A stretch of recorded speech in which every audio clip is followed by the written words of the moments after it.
안녕하십니까. YTN 라디오 황보선의 출발새 아침 황보선입니다. 요즘 주요 뉴스들 보면 더 확산하고 심각해지고 더 악화하고 첨예해진다는 게 대부분입니다. 500명대 후반까지 치솟은 코로나19 신규 확진자 수도 그렇고요. 직무정지와 징계 청구, 이에 맞선 취소소송으로 극단으로 치달은 법무장관과 검찰총장의 충돌이 이른바 검난으로 치닫고 있습니다. 공수처장 후보 못 뽑아서 결국 여당이 공수처법 개정안 강행하는 상황도 협의와는 더 멀어지고 있고요. 부산 가덕 신흥공항은 여야 모두 특별법을 내서 추진 가속화합니다. 이것만 충돌이 없네요.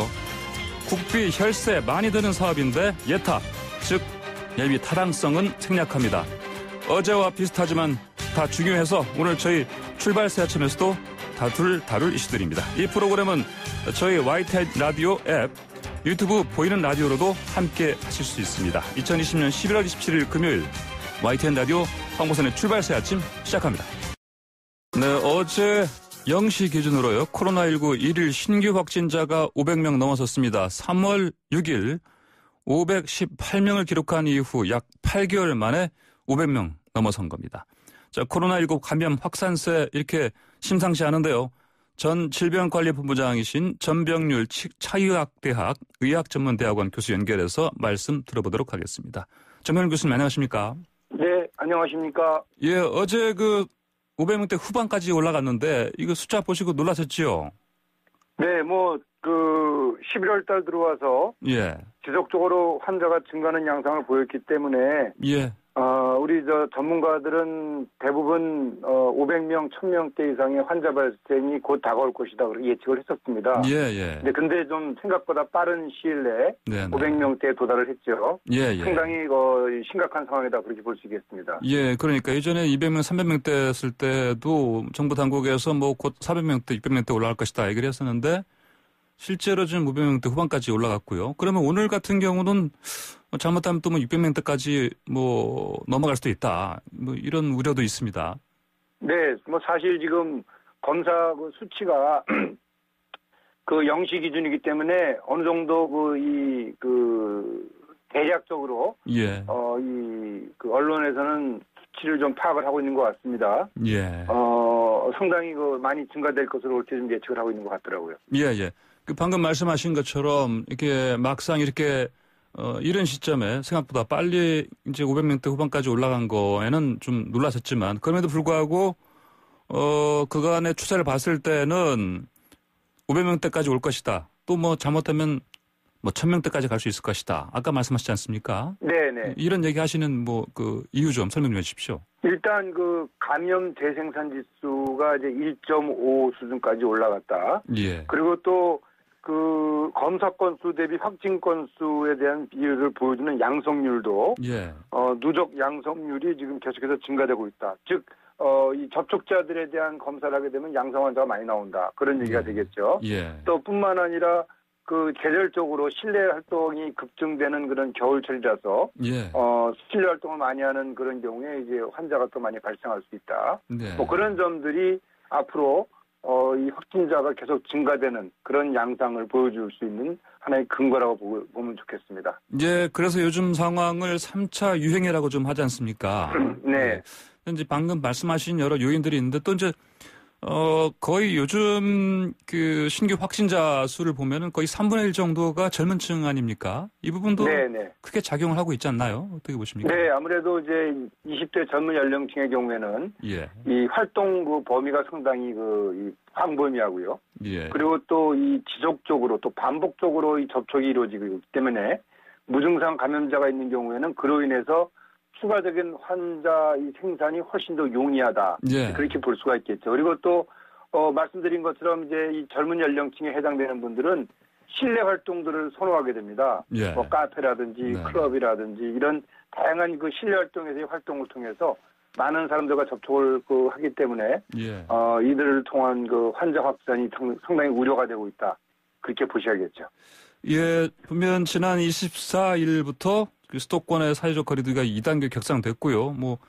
지자체별로도 자체적으로 그 방역 조치를 좀 더 강화하는 식으로 이제 대응을 하고는 있습니다. 그 지금 상황에서 이런 조치들 효과가 적절한 단계라고 보십니까? 전민영 교수님께서? 네, 일단 뭐 물리적으로 네, 네. 이 접촉을 차단할 수 있는 그런 그 수단을 최대한 강구하는 것이 현재로서는 우리가 취할 수 있는 가장 그 효과적인 그런 방역 대책 무기다 이렇게 보면 좋겠는데요. 예. 사실 이런 그 이 타단 조치가 효과를 발휘하려면 적어도 한 2주 정도 시간이 지난 즉 예. 그 잠복기라는 그런 기간이 있기 때문에 예. 그 기간이 지난 시점에서 효과를 발휘할 수 있다. 예. 그렇다고 친다면은 수능 시험을 보는 12월 3일 예. 그부터 이제 이 사회적 거리두기 조치에 예. 대한 효과가 보여질 것으로 그렇게 생각을 합니다. 예. 그렇다면은 이제 뭐 일각에서는 지금 단계로는 안 된다. 이 사회적 거리두기 더 강화해야 한다. 이런 목소리가 있는데 그러면은 더 강화할지 말지는 그때쯤 가서 2주가 지난 그때쯤 가서 판단하는 것도 늦지 않다. 이렇게 보십니까? 네, 이 추가적으로 이 사회적 거리두기 단계를 상향하는 문제는 예. 이 방역이라는 그런 조치와 또 이 경제라는 조치 그 두 가지를 정말 신중히 고려를 해야 되고요. 예. 또 지금 상황에서 확진자 수가 감소되기를 기대하기보다는 계속해서 증가될 것이라는 상황 속에서 네. 한번 사회적 거리두기 단계를 상향 조정하게 되면은 겨울 내내 그런 단계를 우리가 유지할 수밖에 없는 그런 상당히 엄중한 그런 상황에 처해지기 때문에 예. 상당히 좀 신중한 그런 결정을 해야 된다고 생각을 합니다. 예, 알겠습니다. 자, 백신 관련 좀 해서 좀 여쭤보겠습니다. 미국 제약사 화이자, 모더나, 또 영국의 아스트라제네카를 비롯해서 이제 코로나19 백신 개발에 속도를 내고 있습니다만, 많은 분들이 당연히 궁금해하죠. 국내에서는 언제부터 백신 접종이 가능할 것인가? 이렇게 궁금해하고 있습니다.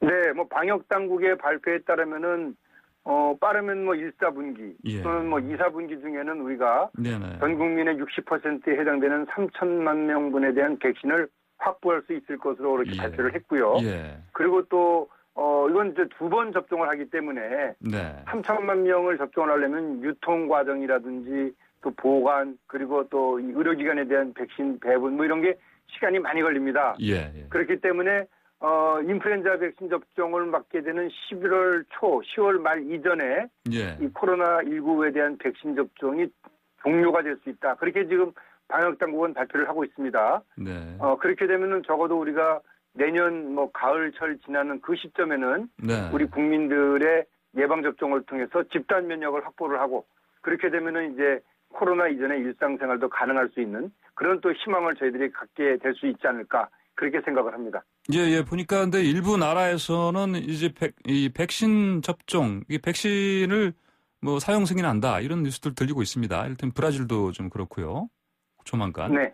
그렇다면 이제 해외 같은 경우는 뭐 이를테면 뭐 빠르면 뭐 이번 올해 겨울부터도 뭐 접종이 시작될 수 있을 것이다. 뭐 이런 얘기 나오고 있습니다. 이런 건 어떻게 보십니까? 네, 뭐 실제 예. 그 미국 예. 파이자나 모더나를 개발했던 미국의 경우에는 예. 12월 11일 이후부터 접종을 시작하겠다. 예. 그리고 이 12월 달에는 2천만 회, 네. 또 내년 1월부터는 3천만 회에 대한 접종을 이루어지고 5월까지는 접종을 완료하겠다 이런 발표를 미국이 이제 했죠. 예. 이렇듯이 이제 뭐 미국이라든지 일본, 특히 이제 이런 파이자나 모더나 백신을 선구매한 국가들은 조기에 접종을 시행할 수 있는 그런 상황에 와 있다 이렇게 보셔야 되겠죠. 예.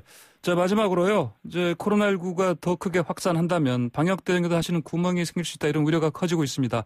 끝으로 지금의 이 위기 극복하기 위해서 가장 지금 필요한 건 뭔지 좀 말씀해 주십시오. 네. 예. 우리 국민들은 지난 그 10개월 동안의 코로나19 감염 예방을 위해서 전 세계에서 가장 모범적으로 이 정부 조치에 협조를 해 주셨습니다. 예. 그와 마찬가지로 앞으로도 계속해서 이 개인위생 수칙을 철저히 지키는 그런 노력을 취해 주신다면은 이 겨울철 코로나19 대유행 그 우려에도 우리가 건강하게 지낼 수 있다 그렇게 생각을 합니다. 마스크 착용, 네. 손 씻기, 증상이 있으면 집에 머무르기, 사람 많이 모인 곳 가지 않기, 그리고 사회적 거리두기 협조, 이 개인위생 수칙 철저히 지켜주셔야 되겠습니다. 네, 알겠습니다. 정 교수님 오늘 말씀 여기까지 듣겠습니다. 감사합니다.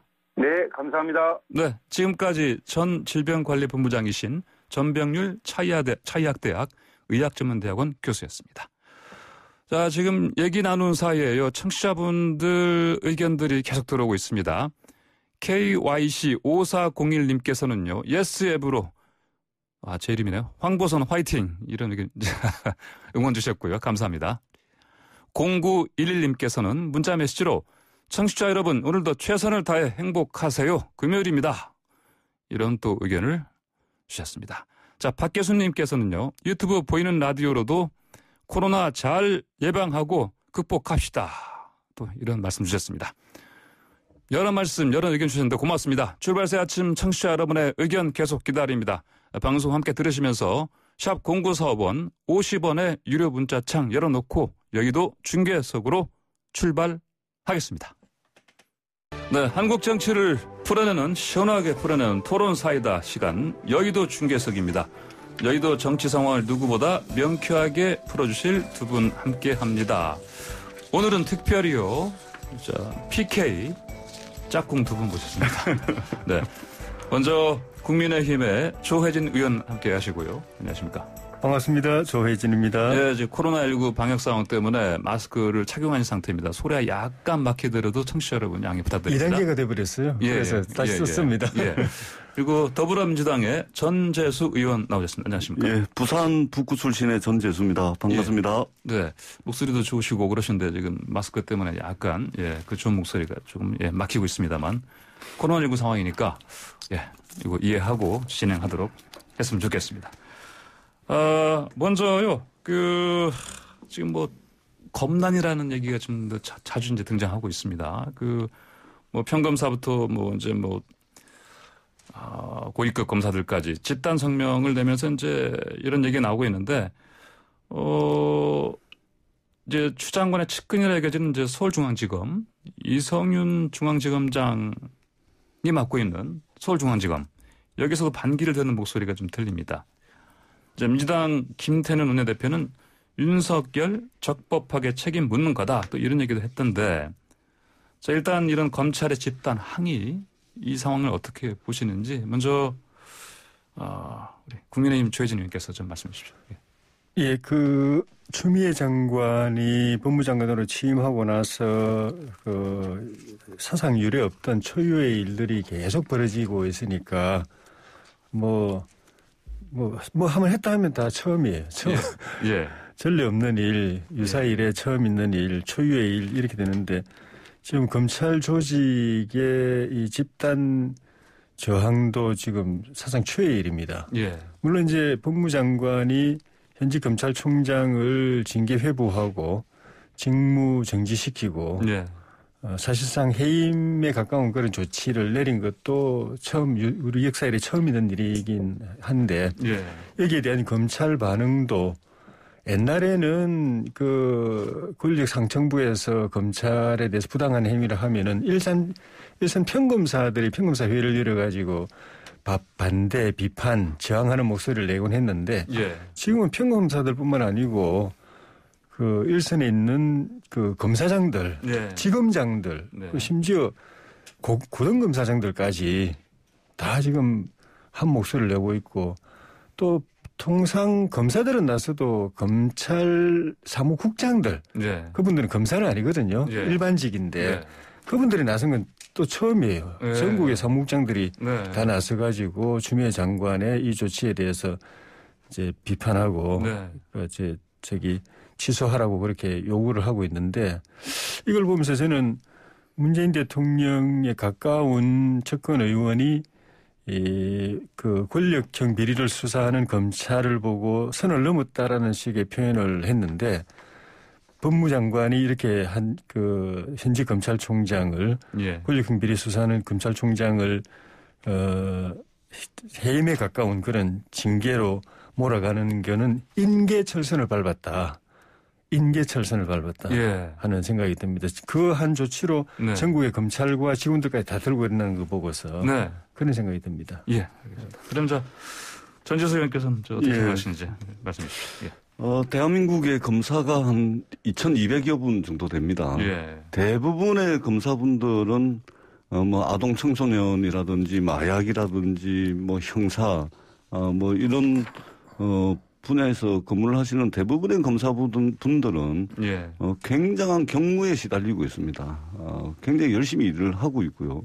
다만 2,200명의 검사들 중에서 한 줌도 되지 않는 이너서클들이 있죠. 예. 소위 말해서 정치 검사들, 특수부 검사로 쭉 해왔더니 한 줌도 안 되는 정치 검사들이 검찰 전체를 지금 뒤흔들고 있는 그런 형국이라고 보여지고요. 이게 지금 검난이 일어나서는 안 되겠죠. 나라를 위해서도 검찰 조직을 위해서도 검난이라는 것은 일어나면 안 되는 일인데 저는 최근에 일련의 이 흐름들을 보면서 민주적인 절차와 과정을 보장하고 그리고 민주적 절차와 과정을 또록또록 지켜가면서 진행하는 개혁이라는 것이 얼마나 어려운지를 지금의 국면이 저는 잘 반증하고 있고 잘 보여주고 있는 거라고 생각을 합니다.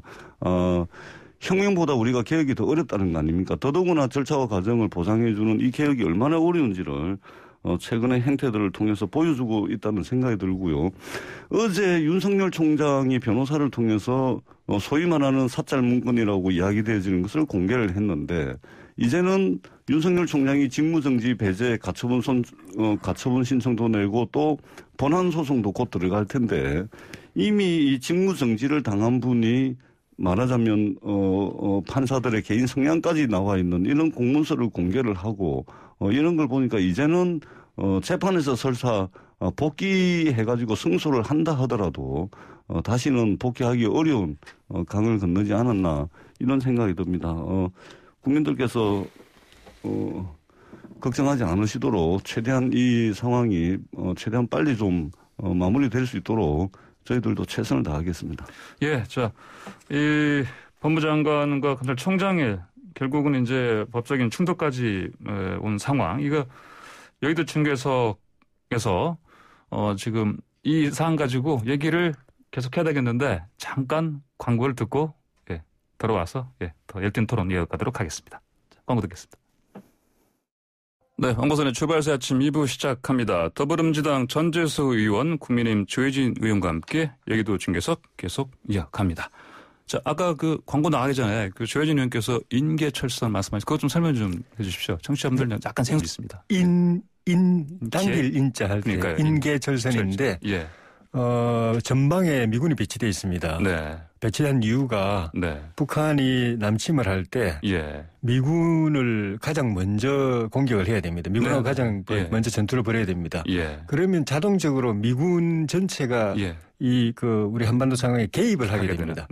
그러니까 자동 개입 선이죠. 인계설선이라는 게. 그러니까 거기 단 한 번의 전투지만은 전체 미군이 그 한반도 전쟁에 참여하게 되는 것처럼 이번에 그 추미애 장관이 윤석열 총장을 징계 회부하고 직무정지 신청 결정을 내린 조치를 내린 그 하나로 전국 검찰이 다 들고 일어나 버렸기 때문에 결과적으로 전국 검찰의 집단 저항을 불러일으킨 조치가 돼버렸다는 거죠. 네, 검난까지 불러 이런 상황을 인계철선에 비유하셨는데, 자, 그러면 전재수 의원께서는 어떻게 보십니까? 이제 정말 검난이라는 말 자체가 지금 언론 기사상에서도 지금 굉장히 많이 늘어나고 있고 검색 조회수도 굉장히 지금 급증하고 있거든요. 우리 조혜진 의원님께서 어려운 이제 말씀으로 이 상황을 비유를 해주시는데요. 그렇게 어려운 상황 아닙니다. 간단합니다. 지금 어제 저녁에 이제 윤석열 총장이 변호사를 통해서 소위 말해서 이제 사찰 문건이라고 이야기하는 것을 언론에 공개를 하지 않았습니까? 공개를 하면서 이게 사찰이냐 지금 이렇게 이제 또 항변을 하시는데 어제 저녁 상황이 좀 국면이 완전히 바뀌는 상황이 돼버린 것 같습니다. 그 문건을 공개를 하면서 그러면서 이게 과연 사찰이냐 이러면서 문건을 공개했는데 저는 이게 도대체가 사찰이 아니면은 도대체 뭐냐 그럼 저는 윤석열 총장이 정말 이게 사찰이 뭔지를 잘 모르시나 본데요. 이게 바로 사찰이고 더구나 명백한 불법 사찰이 아니고서는 이 달리 설명을 할 수가 없습니다. 여기 보면요. 아주 법원 내에서 물의를 일으켰던 판사들 원래 이제 법무부에서 보안을 잘 유지를 하면서 가지고 있던 문건이었는데 이게 이제 박근혜 정부가 들어서면서 법원 행정처의 방침이라든지 상고법원의 방침이라든지 이런 걸 잘 따르지 않는 말하자면 소장파 판사들까지 다 해가지고 한 31명 정도 있다는 거 아닙니까? 이게 지금 검찰이 지난 박근혜 정부에서 사법농단 수사를 하면서 압수수색을 통해서 확보한 문건이거든요.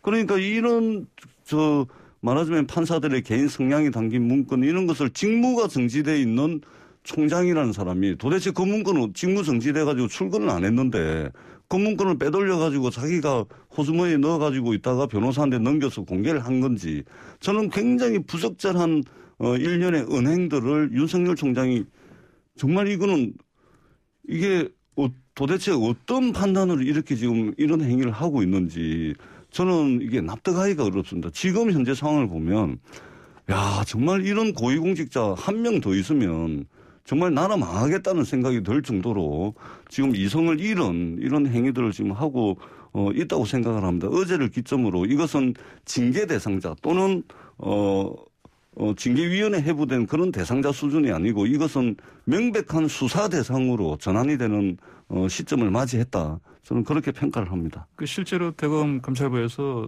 그 압수수색하면서 수사로 전환이 되긴 했습니다. 지금 그렇습니다. 예. 근데 어제 근데 문건 공개한 것 자체가 뭐 어떤 공개 절차도 그렇고 이제 공개 자체도 문제가 있다 말씀하시는 거죠? 그러면 한 말씀 제가 드리겠는데 어제 이제 변호사를 통해서 그 문건을 공개를 했는데 제가 볼 때는 자폭 수준의 사찰 문건 공개입니다. 이거는 윤석열 총장이 자폭한 겁니다. 제가 입장을 바꿔가지고 왜 이렇게 이 문건을 공개할 수밖에 없었던 심리 상태를 저도 한번 생각을 해봤는데 나중에 수사기관이라든지 법무부를 통해서 이 문건이 공개가 되면 그것이 일으킬 파장을 스스로 떳떳하다. 그래서 내가 먼저 공개를 했다. 이렇게 주장을 하면서 그 파장과 충격을 완화시키기 위해서 직무정지 상태에 있는 검찰총장이 검찰이라는 기관이 작성한 문건을 자신의 변론이라든지 자신이 추후에 벌어지게 될 재판을 위해서 국가기관이 그게 불법 사찰로 통해서 작성된 문건이든지 간에 그걸 공개를 했단 말이에요. 이것은 거의 자폭 수준이다. 저는 이렇게 평가를 하고 싶고 이 윤석열 총장께서 이렇게 여러 가지 본안 소송이라든지 가처분 신청을 지금 내는 것을 민주주의와 법치주의를 지키기 위해서 그런다고 하는데 이 윤석열 총장이 지금 행위 하나하나가 민주주의와 법치주의의 근간을 허물어버리는 그런 행위라는 것을 윤석열 총장이 좀 인식을 했으면 좋겠다 이런 생각을 합니다. 윤석열 총장은 이제 어제 문건을 공개하면서 이거를 일반 국민의 상식에 한번 판단에 맡겨보겠다 이런 식으로 했는데 이 자체가 뭐 과정의 문제도 있고 그래서 이건 자폭 수준이다 이렇게 평가를 그렇습니다. 그 내용을 보십시오. 알겠습니다. 그럼 이제 조혜진 의원 의견 좀 들어보겠습니다. 전 당사자가 아니니까 뭐 법원, 검찰, 뭐 변호인 일에 뭐 끼어들 생각은 없는데 제가 그 상식적으로 판단해 볼 때는 그 윤석열 총장 변호인이 이거를 공개한 이유가 추미애 장관이 윤 총장을 징계 회부하고 직무 정지시키면서 제시한 그 이유가 6가지가 있는데 6가지 다 황당한 거지만은 그중에 하나가 이겁니다. 윤 총장 휘하에 검찰이 판사를 사찰했다. 이렇게 몰아간 거죠. 그러니까 그리고 이제 프레임을 또 이제 그렇게 짜고 그리고 보도에 따르면은 그 추미애 장관이 윤 총장 그 징계나 직무정지 그 이유로 6가지를 제시하면서 원래는 이게 안 들어가 있었는데 막판에 집어넣었다는 거거든요. 원래 5가지인데 6가지가 됐는데 그 마지막 사유가 막판에 집어넣은 이유가 그 직무정지하고 징계를 회부하면 윤 총장이 틀림없이 법적 대응으로 나올 거다. 그러니까 법원에다가 가처분 신청하고 행정소송 제기할 거다. 그럴 때 판사의 판단을 법무장관에게 유리하도록 끌어가기 위해서 판사한테 봐 윤석열이 당신들을 사찰한 사람이야 이런 식으로 인상을 줘가지고 그 재판을 유리하게 끌고 가려는 의도가 있다. 또 하나는 이제 국민들에게 내용을 모르는 국민들에게 윤석열이 사찰을 했어 이런 식으로 이제 몰아가서 불리하게 만들려고 하는 의도가 있다. 그게 만리들지 않으려면 이걸 내용을 국민에게 공개할 필요가 있다. 그래서 국민들도 그게 사찰인지 아닌지를 판단하고 판사들도 공연히 법무장관의 그 의도에 휘말려 가지고 마치 뭐 검찰이 자기들을 사찰한 걸 오해하고 선입견을 가지고 윤 총장의 예. 가처분권이나 행정소송권을 좀 잘못 판단하지 않도록 하기 위해서 필요하다. 예. 이렇게 해서 제시를 한 것 같아요. 그러니까 그렇게 제시를 한 데는 예. 이 내용을 누가 봐도 공개해 보면은 누가 봐도 이거는 사찰이 아니라는 걸 다 알 테니까 공개 안 하고 놔두면 오히려 그쪽으로 법무장관이나 정치권에서 몰아가는 것이 자기한테 불리하게 작용할 가능성이 있다. 공개해서 판사도 판단해보고 국민도 판단해보게 하는 것이 옳다. 이렇게 한 것 아닌가 싶어요. 그리고 그 작성한 대검의 간부가 지금 이제 고양지청의 부장검사가로 있는데 그 사람이 그거를 다 올려서 이게 어떻게 사찰이냐. 내용을 하나하나 다 이야기하고 그다음에 이제 실물을 또 공개하고 이렇게 한 것이 이게 자신 있다. 정당한 직무 집행 정지고 정당한 직무를 한 거고 오히려 이걸 사찰로 몰아가려는 법무 추미애 장관의 의도가 문제가 있다. 이걸 이제 이야기하려고 하는 거 아닌가 싶습니다. 제가 그냥 관찰자 입장에서 볼 때 그렇습니다. 국민의힘 조혜진 의원께서는 이제 6가지 사유 중에서 이 사찰 관련해서는 그 추미애 법무장관이 앞으로 법원의 어떤 판단을 받을 때 더 유리한 어떤 위치를 선점하기 위해서 판사를 자극하기 위해서 이렇게 이걸 이렇게 판단하시면 제가 간단하게 한 말씀만 드리면 굉장히 테크니컬한 접근인데요. 이거는 기술적 문제가 아닙니다. 그리고 조혜진 의원님 말씀 설사 다 맞다 하더라도 직무를 정지당한 고위공직자가 직무를 정지당한 상태에서 공식적 공문서를 말하자면 공개를 하는 거는 정말 온당치 못한 자세와 태도다는 말씀을 드리고 아무리 저희들이 백발양보해도 이것은 대한민국의 형사사법체계의 근간을 흔드는 굉장히 중요한 문제입니다. 그렇기 때문에 차라리 윤석열 총장이 그동안 이건 잘못된 관행이었다. 이거 좀 고치는 계기로 삼자. 내가 이 잘못된 관행의 마지막 열차가 되겠다. 차라리 이렇게 하는 것이 고위공직자의 자세와 태도지. 어떻게 이걸 가지고서 먼저 공개를 해가지고 이거를 명백한 사실관계를 가려내기도 전에 정치의 영역에 이걸 던짐으로 인해 가지고 진영 간 대결을 부추기는 겁니다. 이미 윤석열 총장 정치를 하고 있습니다. 설사 행정소송에서 직무정지가 잘못됐다는 판단이 나오더라도 직무로 복귀하기는 불가능한 상황을 스스로 만들었다. 판단을 합니다. 이게 이제 잘못된 관행이었으면은 판사, 검사, 변호사들이 다 같이 이 관행을 손틀어야 될 거예요. 왜냐하면 우리가 알다시피 어떤 사건이 있으면 판사는 판사대로 이 수사 검사가 어떤 사람인지 공판하는 이게 기소 검사가 또 어떤 사람인지 다 파악하고 검사는 그 판사가 어떤 분인지 재판 진행 어떠하는지 자기들한테 불리한지 유리한지 그거 다 파악하고 변호사는 변호사대로 검사는 어떤 사람인지 또 판사는 어떤 사람인지 이거 다 파악하고 서로가 그래 왔거든요. 그러니까 아예 그걸 다 완전히 블라인드로 처리하고 뭐 판사가 뭐 출신 고등학교 어디고 대학이 어디고 뭐 재판을 어떻게 했고 검사는 어떤 사람이고 변호사는 어떤 사람이고 이런 거 일체 서로 알아보지 말고 블라인드로 하자라고 하면 이제 관행이 없어지겠죠. 그런 관행이. 그러니까요. 이게 관행이라 말씀하셨는데 이제 이번에서는 이제 추미애 법무장관이 일부에서는 이제 조혜진 의원께서는 이게 관행으로 어떤 그동안 이어진 부분이 있는 건데 이게 이제 사찰로 어떤 확대됐다 이렇게 보시는 건데 이 관행은 명백한 불법입니다. 불법이 관행처럼 저질러졌다는 것이고요. 그리고 검찰이 이 명백한 불법을 지금 합법적인 정당한 직무 범위에 속하는 거다 이렇게 주장을 하는 걸 보면서 검찰이 얼마나 그동안 잘못된 관행과 합법, 불법의 경계에 대한 인식이 전혀 없었다. 이것이 바로 견제받지도 않는 권력, 책임지지도 않는 권력의 영역에 있었던 검찰의 특권에서 비롯된 것이고 이번 일을 계기로 해서 검찰도 견제받고 책임지고 그리고 민주적 기본 질서인 견제와 균형의 원리 위에 검찰이 반듯하게 설 수 있는 그런 출발점이 돼야 된다. 저는 그렇게 생각을 합니다. 관행이라고 자꾸 하지 마시고요. 이것은 관행은 맞는데 명백한 불법적 관행이었다는 말씀을 다시 한번 드리겠습니다. 두 분 다 이게 뭐 관행이든 불법이든 어쨌건 이제 2차에 이런 건 없어지는 게 맞겠다 이런 판단은 같이 비슷한 것 같습니다. 보니까. 그렇죠? 현실적으로는 쉽지 않을 겁니다. 알겠습니다. 사건을 맡으면 상대방이 어떤 사람인지 그것부터 제일 관심이 가기 때문에. 검사는 재판정에서 오로지 증거를 가지고 재판을 해야 됩니다. 예, 알겠습니다. 자, 사실은 두 분이 여의도 중계석 토론을 지금 여기서 마쳐야 될 시간인데 두 분 괜찮으시면 광고 잠깐 듣고 한 5분 정도 더 특히 두 분은 이제 아까 제가 초반에 소개시킬 때 PK 의원들이니까 가덕 신공항 얘기를 하지 않을 수가 없습니다. 이거 잠깐 한 번 더 5분 동안 더 할 수 있겠습니다. 네, 좋습니다. 예. 네, 광고 잠깐 듣고 오겠습니다. 네. 네, 황보선의 출발새 아침 2부 잠깐 마치고요. 잠시 뒤 3부에서 조혜진 의원, 전재수 의원과 함께 여의도 중계석 토론 계속 이어가겠습니다. 네, YTN 라디오 황보선의 출발새 아침 3부 시작합니다. 여의도 중계석 더불어민주당 전재수 의원, 국민의힘 조혜진 의원과 함께 하고 있습니다. 방금 전에 또 광고 나가는 사이에 청취자분들 의견이 들어와 있는데요.